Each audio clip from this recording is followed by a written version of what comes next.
Well, good morning. Welcome to First Parish Unitarian Universalist in Medfield. We are so pleased that you are all here today, and welcome to all of you who are streaming in from home as well. We hope that you will all stay for social hour following the worship service. That'll be downstairs. It's a time to connect and share with one another some special fellowship time. This congregation first gathered in 1651, and this historic meeting house where we worship was built in 1789 on the unceded ancestral lands of the Nipmuc. Friends, welcome. Welcome to this place.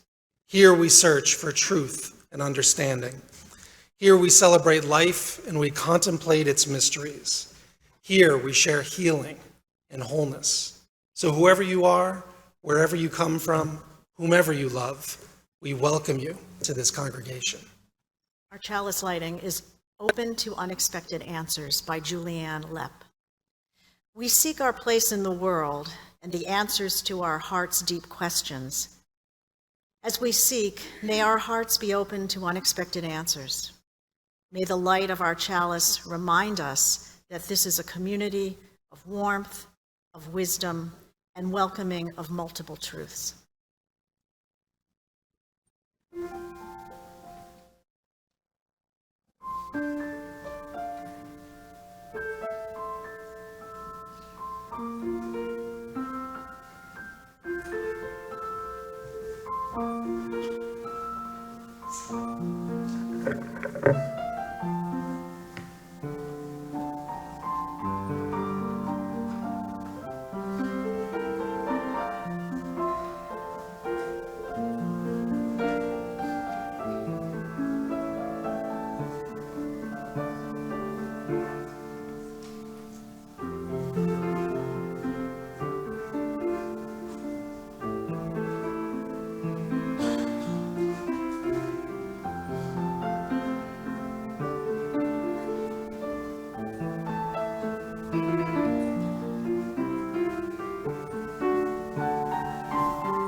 Friends, we are seekers on a quest to discover truth and meaning. And sometimes we think we found it, wrapped up, glimmering with newness, straight off that intellectual assembly line, all the answers right there for us. But truth has a way of coming in disguise. Sometimes wearing rags and sometimes finery, but so often cloaked from our immediate sight. And sometimes that which we have rejected, that which we have let go of, or decided was only for others but not for us, that too can be our teacher. So let our time of worship this morning be an acknowledgement of the never-ending journey toward truth and toward meaning, and our appreciation of all of those we learn with along the way. Come, let us worship together. Please rise in body or in spirit for our opening hymn, Morning Hangs a Signal, which is number 40 in your gray hymnal.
You may be seated. Let's now enter into a time of prayer and meditation.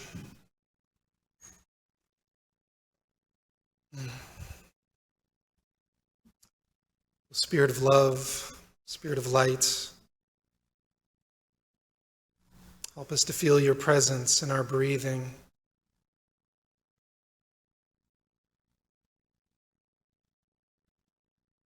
Quiet our minds, even for only a moment. Still our bodies. Soothe our souls in this holy moment.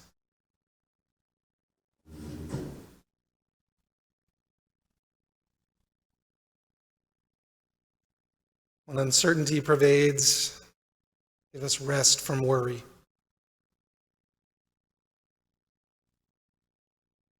When fear rises, give us peace.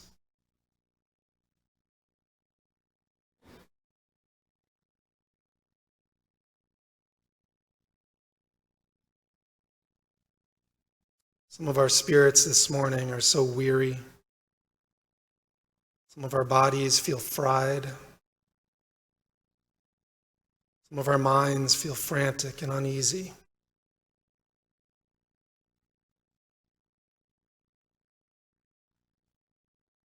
Spirit of life-giving love, remind us of the cycles of life so that we might turn toward the dawn, turn toward the thaw, turn toward the rebirth of spring with new hope.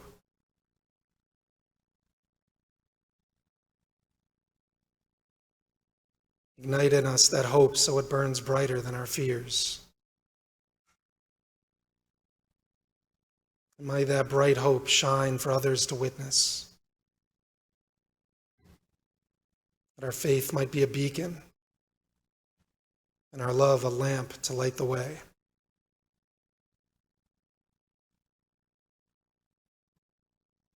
O Spirit of love, fill us with gratitude as we turn toward one another in the human family, never alone on our journeys, always reminded of a greater love that holds all.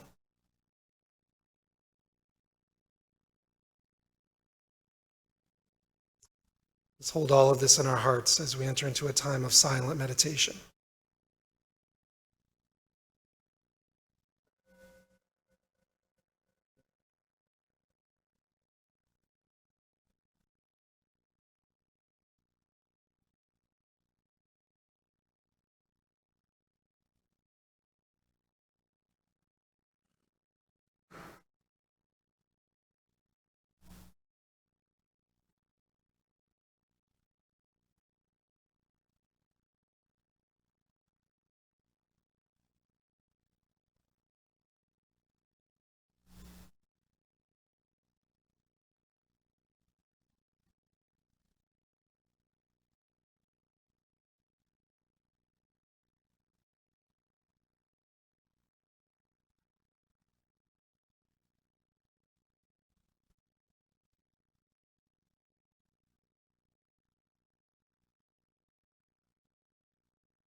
Amen.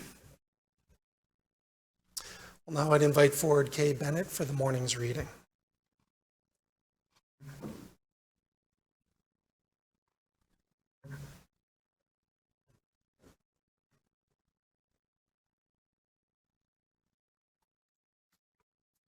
Cherish Your Doubts by Robert T. Weston.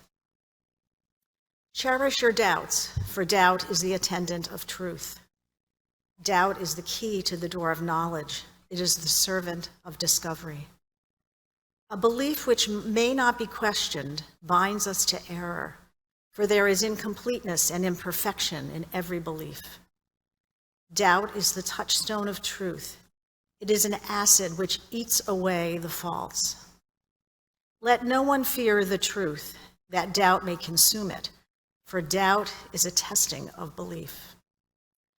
The truth stands boldly and unafraid. It is not shaken by the testing. For truth, if it be truth, arises from each testing stronger, more secure. Those that would silence doubt are filled with fear. Their houses are built on shifting sands. But those who fear not doubt and know its use are founded on rock. They shall walk in the light of growing knowledge. The work of their hands shall endure. Therefore, let us not fear doubt, but let us rejoice in its help. It is to the wise as a staff to the blind. Doubt is the attendant of truth.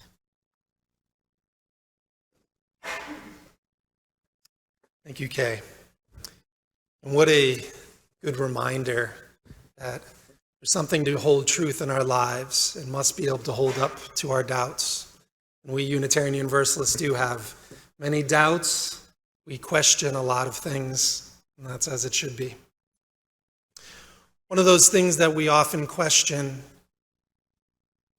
is what happens when we die. We all have very different ideas about this. But these questions have been around for as long as humans have dared to ask those questions. You know, it's been said that religion arose out of the dual reality of being alive and knowing that we have to die.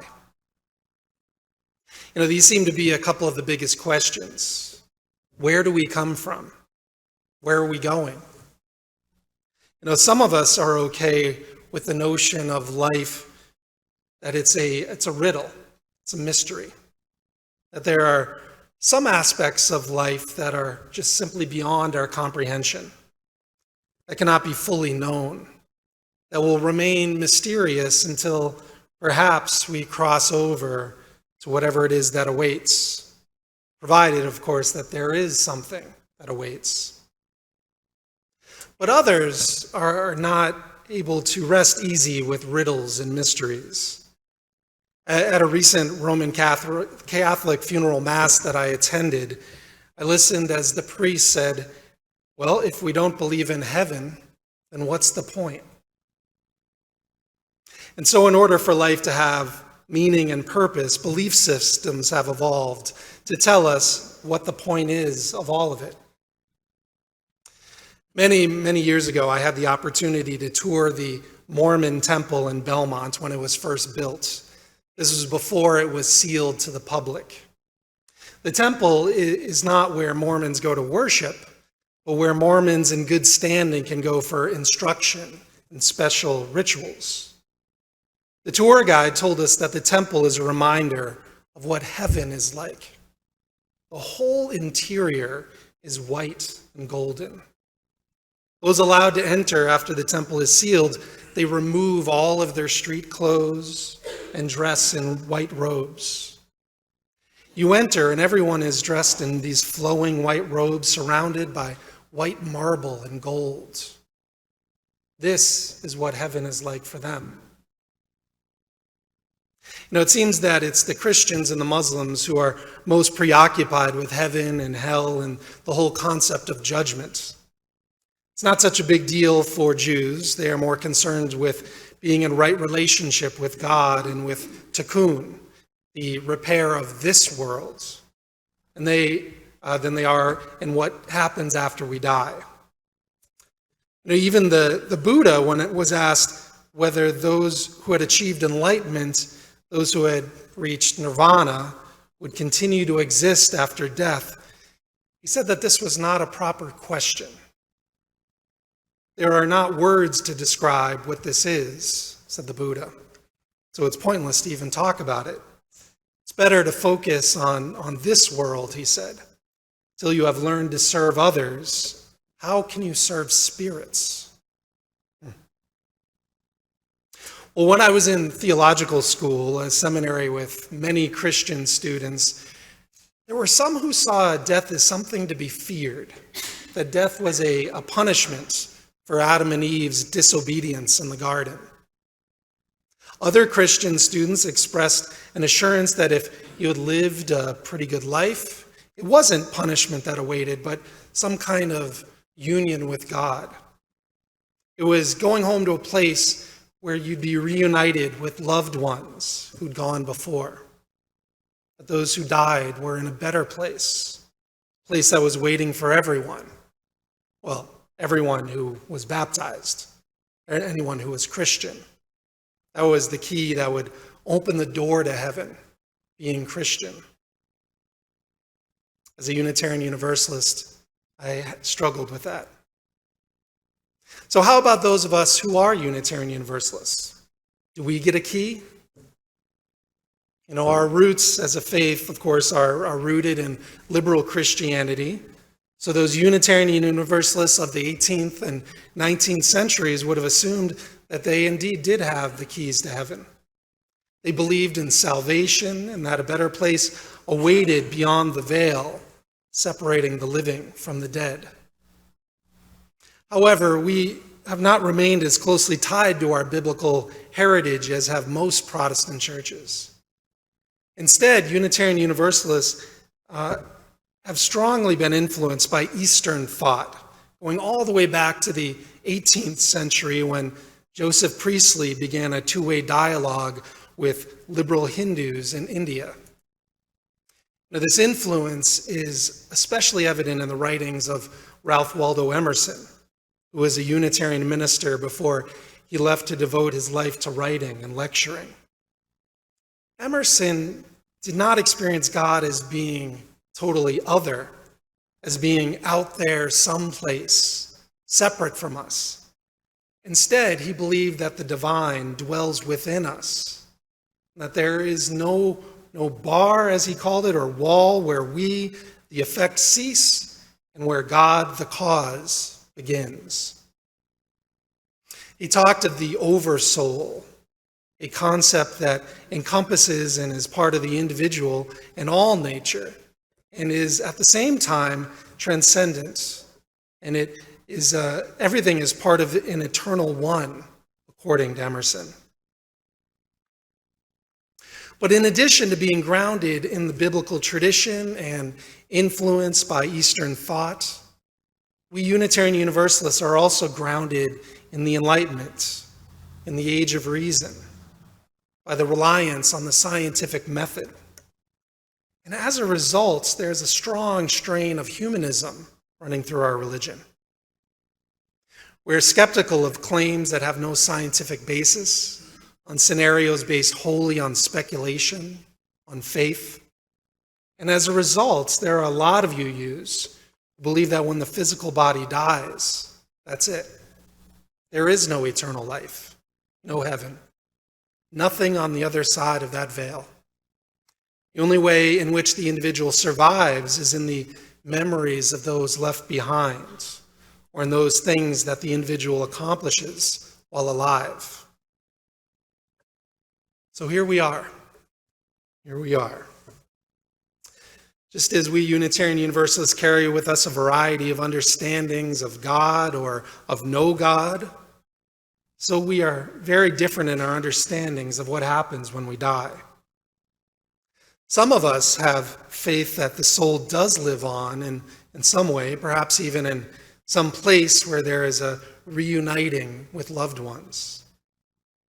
Some of us believe that at depth our spirits become part of a universal oneness, and that we as unique individuals cease to exist.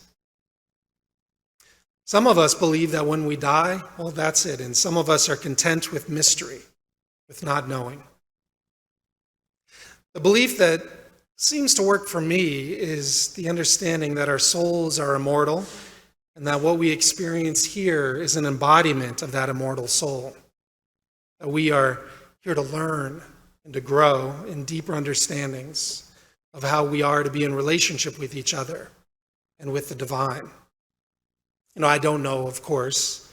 I don't know if this is reality, but this is a belief of mine. It's what provides guidance for me as I'm deciding each day how to live. The bottom line is that none of us know for sure what awaits us on the other side, if indeed there is another side. It really is a mystery.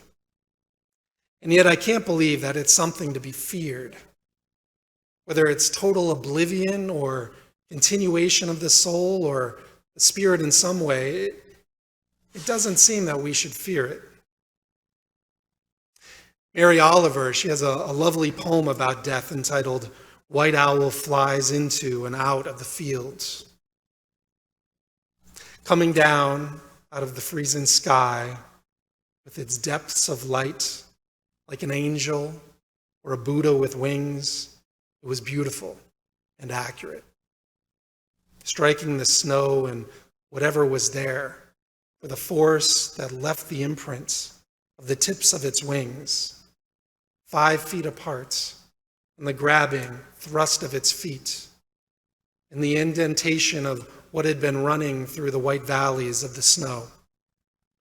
And then it rose gracefully and flew back to the frozen marshes to lurk there, like a little lighthouse in the blue shadows. So I thought, maybe death isn't darkness after all, but so much light wrapping itself around us, as soft as feathers, that we are instantly weary of looking and shut our eyes, not without amazement, and let ourselves be carried, as though the translucence of mica to the river. This is without the least dapple of shadow. That is nothing but light, scalding, aortal light, in which we are washed and washed out of our bones. These are lovely images that Mary Oliver creates for us. A white owl swooping down and wrapping her soft feathers around us, and we, weary of looking, let ourselves be carried into the light. What a gentle image she creates as she ponders what happens at death. It's said that when we're no longer afraid to die, then we will be no longer afraid to live. It seems to me that this is true. The priest said that if we don't believe in heaven, then what's the point? Well, it seems to me that this is the point. This, the right now, the right here, this moment now is the point. What we are doing with our lives is the point. What we are choosing to do, how we are deciding to live each moment. We human beings have been blessed with an enormous amount of freedom, which includes the freedom to choose. Now, of course, this doesn't mean that we have control over everything that comes into our lives. There's so much that happens as we move through life that we'd never wish or plan for. However, most of the time, we are able to choose how we will respond to what life brings, difficult as that choosing might be sometimes. We Unitarian Universalists tend to focus on this life instead of obsessing over what might happen next. We wonder, are we in right relationship with the people in our lives? Does the work we do bring fulfillment, a certain amount of contentment? Are we careful about the way in which we spend our time?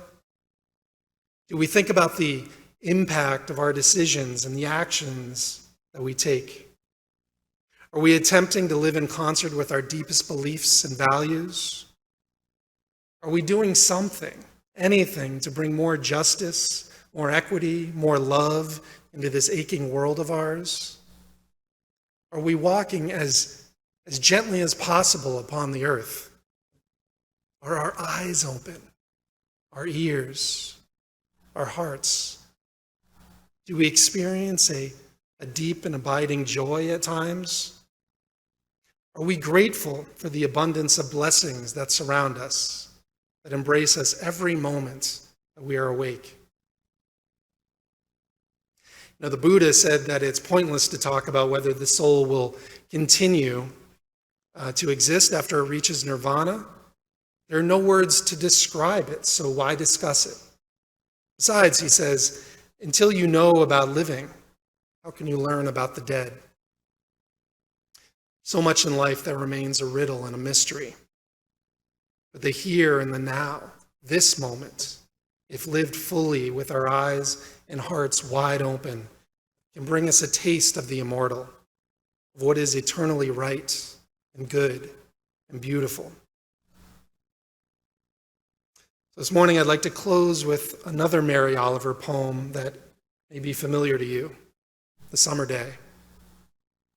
Who made the world? Who made the swan and the black bear? Who made the grasshopper? This grasshopper, I mean. The one who has flung herself out of the grass. The one who is eating sugar out of my hands. Who is moving her jaws back and forth instead of up and down. Who is gazing around with her enormous and complicated eyes. Now she lifts her pale forearms and thoroughly washes her face. Now she snaps her wings open and floats away. I don't know exactly what a prayer is. I do know how to pay attention, how to fall down into the grass, how to kneel down in the grass, how to be idle and blessed, how to stroll through the fields, which is what I've been doing all day. Tell me, what else should I have done? Doesn't everything die at last and too soon?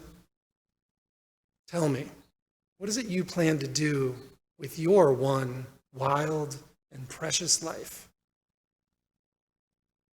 That's the big question.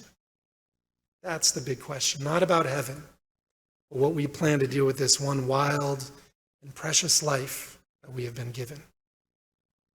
So may it be. Well, now I'd invite up Don Rolfe to introduce the offering.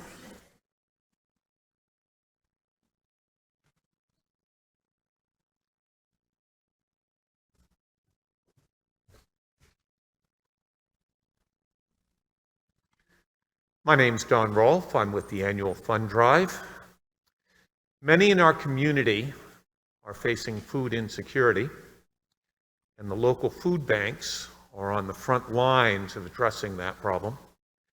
Likewise, many in our community are suffering a hunger for community, and this congregation for us is on the front lines of addressing that hunger. And with that in mind, and realizing that financial resources are required for both, we hope that you'll be generous today in the offering.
Please rise in body or in spirit for our closing hymn, Spirit of Life, number 123.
And friends, as we prepare to leave this sacred space, remember that there are many miles behind you and many more ahead. As you journey on toward wholeness, may all that is good and true guide your way. May the joy of love lighten every step, and the miracle that is life be ever in your sight. Go in peace.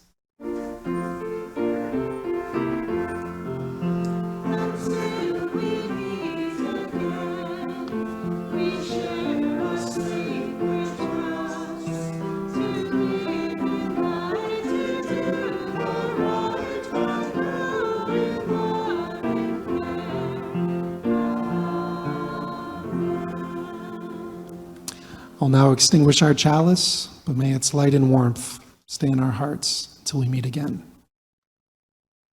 Here ends our worship. Let our service begin.